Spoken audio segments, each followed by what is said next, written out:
ડભોઈની વાત કરીએ તો ડભોઈ નગરપાલિકા દ્વારા ચોમાસા પહેલા પ્રી મોન્સૂન કામગીરી હાથ ધરવામાં આવી। આ અંતર્ગત વાત કરવામાં આવે તો પ્રી મોન્સૂન કામગીરી ચાલુ કરાઈ છે। તો ડભોઈ શહેરની ચારે કિલ્લા પાસે આવેલી ખુલ્લી વરસાદી કાંસની સાફ સફાઈ હાથ ધરવામાં આવી રહી છે।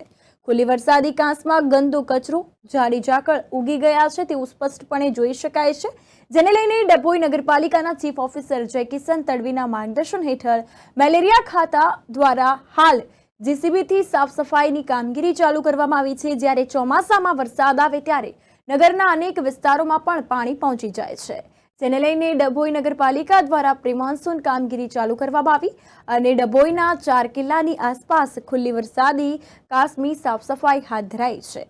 જ્યારે કિલ્લાની બહારની પણ જગ્યા પર વરસાદી કાંસ જોવા મળી છે, ત્યાં પણ સાફ સફાઈ જીસીબી અને માણસો દ્વારા કરવામાં આવી રહી છે અને ડભોઈ નગરપાલિકાના મેલેરિયા અધિકારી રાજેશભાઈ કટારિયા તેઓની ટીમ દ્વારા સુંદર કામગીરી શરૂઆત થઈ ગઈ છે। ત્યારે ચોમાસા પહેલા જે એક્શન પ્લાન જે છે તે તૈયાર કરવામાં આવી રહ્યો છે, ચોમાસામાં સફળ થાય તેવું આ લાગી રહ્યું છે તેવું પણ લોકો દ્વારા જાણવા મળ્યું।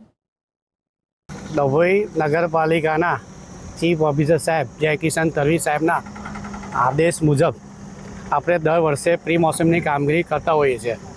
આ ચાલુ વર્ષે 2024માં છેલ્લા 10 દિવસથી પ્રી મોસમની કામગીરી ચાલુ છે અને 4 ભાગોની કામગીરી સતત ચાલુ રહેશે। જ્યાં સુધી પતે નહીં ત્યાં સુધી પ્રી મોસમની કામગીરી અમે ચાલુ રાખીશું। એમાં જેસીબી, ટ્રેક્ટર ને મેન્યુઅલી માણસો દ્વારા ચોફે 4 ભાગોના અંદર આપણે જ્યાં ક્યાં વરસાદી કાંસો આવેલી છે ત્યાં આગળ પ્રી મોસમની કામગીરી આપણે કરીએ છીએ। અને હાલમાં છેલ્લા 10 દિવસથી થરવાસા કેનલથી આપણે થરવાસા સુધીને તમામ વિસ્તાર પતી ગયો છે, એનાથી આગળ આપણે પ્રી મોસમની કામગીરી હાલમાં ચાલુ છે અને છેલ્લા ચોમાસા સુધી આ કામગીરી ચાલુ રહેશે। કઈ જગ્યામાં કામગીરી પૂર્ણ કરવામાં આવી છે? છેલ્લા 10 દિવસમાં આપણે કેનલ, થરવાસાની કેનલ છે ત્યાંથી માંડીને આ સિનો ચોકી સુધીની તમામ કામગીરી પતી ગઈ છે। વરસાદી કાંસમાં અને બીજા વરસાદી કાંસ જ લેવાય છે પ્રી મોસમ કામગીરીમાં। એમાં મેન્યુઅલી છે, જેસીબી અને ટ્રેક્ટર દ્વારા કામગીરી ચાલે છે।